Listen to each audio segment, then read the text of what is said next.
Hello friends, welcome to our channel Taksh education. आज हम standard 12th economics का chapter 3 पढ़ने वाले हैं, money and inflation. Let's get started. अब जब मनी का इन्वेंशन नहीं हुआ था तब लोग अपनी नीड्स कैसे सेटिस्फाई करते होंगे? जैसे कि अगर if I am a farmer, I produce wheat, पर मुझे लाइफ में वीट के अलावा बहुत चीज़ें चाहिए।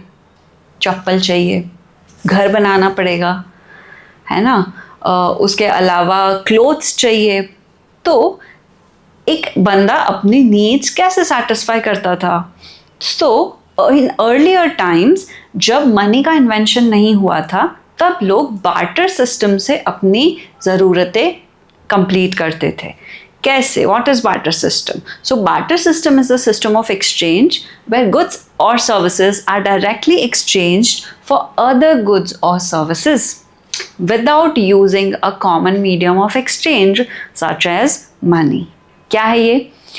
तो अगर मैं वीट प्रोड्यूस करती हूँ, समझ लो आप क्लोथ्स मैन्युफैक्चर करते हो, और मुझे जब कभी आपसे क्लोथ खरीदना होगा, I will sell my wheat to you, in return you will sell your clothes to me. तो ऐसे जो एक्सचेंज होता है गुड्स और सर्विसेज का आमने सामने without using a system of money is called barter system. तो ये कब पॉसिबल था? ये तब पॉसिबल था भैया जब लोगों की ज़रूरतें कम थी, है ना। अभी जैसे इन अर्लियर डेज लोगों की क्या नीड्स रहती थी? रोटी, कपड़ा, मकान। खाना चाहिए, रहने के लिए छत चाहिए, बदन पे ढकने के लिए कपड़ा चाहिए। अब हमें उसमें भी वैरायटीज़ है ना। कितनी सारी चीज़ें अगर आपका एक डे एनालाइज करोगे तो you will get to know कि भैया कितनी चीज़ें मैं दिन में यूज़ करती हूँ। अब ये सारी चीज़ें मुझे बाय करनी है with the help of barter system. Difficult है ना। सो लिमिटेशन ऑफ बार्टर सिस्टम क्या है? In earlier years individuals lived a simple village life. They had less needs and carried out agricultural exchange which was sufficient for their sustenance. For example, a farmer cultivating wheat would store required stock. उसे घर के लिए जितना wheat चाहिए he will store, और बाकी का wheat वो क्या करेगा? And would exchange the remaining wheat to get rice, clothes, shoes, ghee, etc. etc. तो ये पॉसिबल था कब? पहले, जब लोग कैसी लाइफ जीते थे? सिंपल लाइफ जीते थे। अब क्या दिक्कत है भाई? So a shoemaker would get clothes, food, ghee by exchanging shoes. A teacher will get his required needs by giving service of teaching. But अब देखो, अब कितने कंज्यूमर गुड्स आ गए, इतनी सारी कंज्यूमर गुड्स मुझे चाहिए during my life time. How will I buy? Just by exchanging my wheat or just by exchanging my educational services to you? It will be difficult ना। मुझे शू चाहिए, अब जो शू बनाता है उसके बच्चे ही नहीं हैं, मैं किसको पढ़ाऊँ? अगर उसके बच्चे हैं तो वो मुझसे पढ़ने नहीं आ रहे हैं, वो दूर रहते हैं। How will I buy shoe from that person? तो ये दिक्कत है। सो क्या हो गया? But increasing population, socio economic development, urbanisation and industrialisation resulted in increase and change in demand, which made barter system limited and less accessible. तो ये reasons है कि population बढ़ गई, इंडस्ट्रियलाइजेशन हो गया, इसकी वजह से आपके पास मार्केट में बहुत गुड्स अवेलेबल है। अब वो सारे गुड्स मुझे अगर खरीदने हैं just by giving my educational service to that person, तो ये मुश्किल हो गया। Yes, इसी वजह से हमें क्या लाना पड़ा? कुछ common medium of exchange, and that medium of exchange is money. Now let's understand limitations of barter system one by one. First, problem of mutual adjustment of wants. what is mutual adjustment of wants? Let's say I am a farmer and I grow wheat and you produce clothes. I want to buy clothes from you, पर आपको wheat की ज़रूरत ही नहीं है. सो mutually हमारी जो needs है वो आमने सामने सेट नहीं हो रही है. आप बोलोगे भैया मेरे घर में इनफ वीट है, मुझे वीट नहीं चाहिए, but I want to buy clothes from you. क्या म्यूचुअल एक्सचेंज पॉसिबल हो पाएगा यहाँ? नहीं.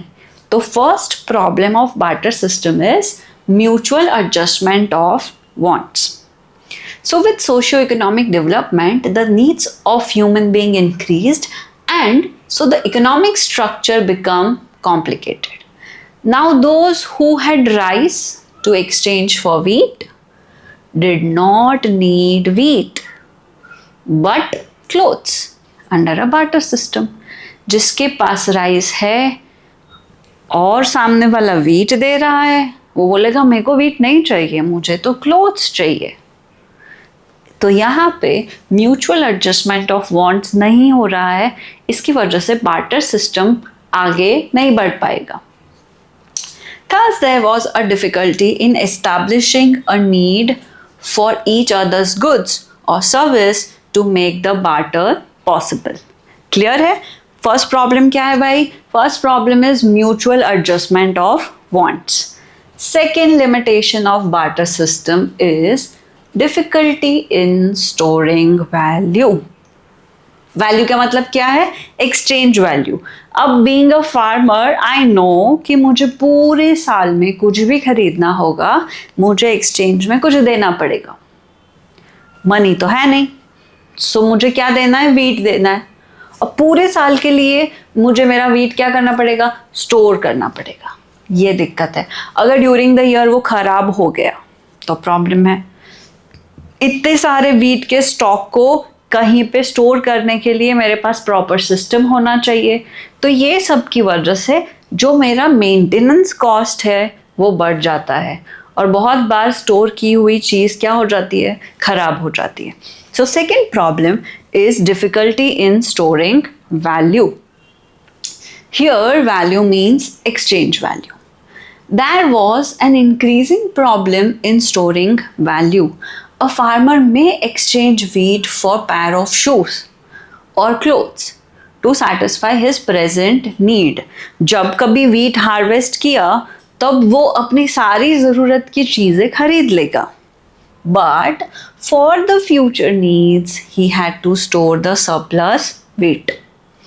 And storing large quantity for a longer time was difficult.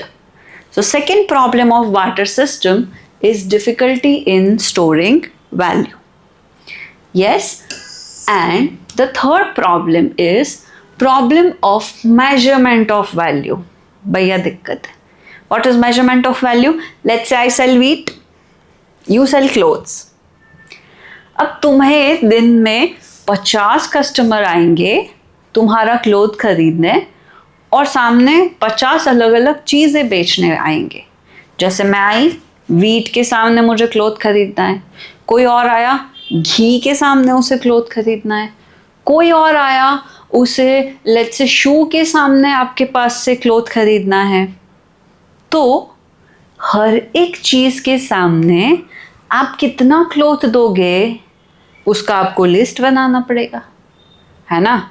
कि भैया 1 meter cloth is equal to 10 kgs of wheat, is equal to 20 kgs of rice, is equal to 1 liter of ghee, is equal to 3 pair of shoe. ऐसे पूरा list बनाना पड़ेगा.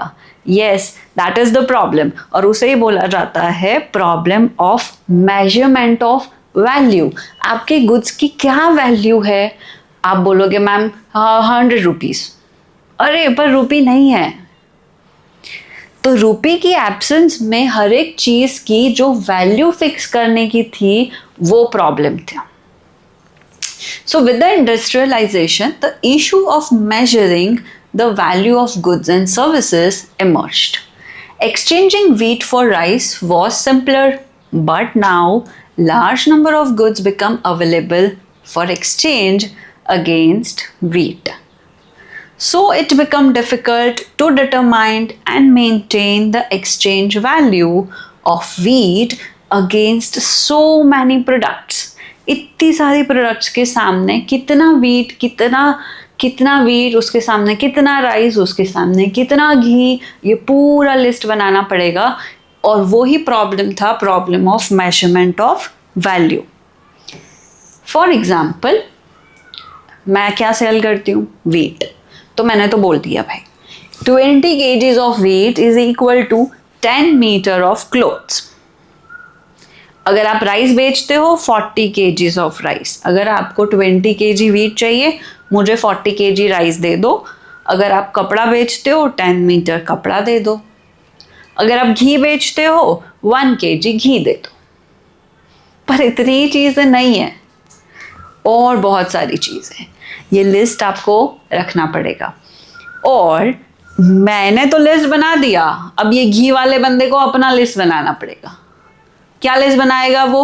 How much of textile can be exchange for 1 kg of ghee, और how much of rice can be exchange for 1 kg of ghee. तो सबको ये decide करना पड़ता था, मेजर करना पड़ता था उसके गुड्स की value, not in terms of rupees, in terms of other goods. समझ आ रहा है? तो 3 problems are there barter system की. कौन सी 3 प्रॉब्लम है? Mutual adjustment of wants, second is store in value, and third is measurement of value. और इसी की वजह से ये प्रॉब्लम्स को ओवरकम करने के लिए अपना हीरो एंट्री लेता है. कौन है hero? Money. Yes, so this lead to the origin of money, which become a standard measure of value and a common denomination of trade. Standard है. अब आप आपकी सारी चीज़ों के प्राइस को कैसे मेजर करोगे? In terms of money. Clear है? बार्टर सिस्टम क्या है, उसके प्रॉब्लम्स क्या है. I hope everything is clear to you. See you in the next lecture.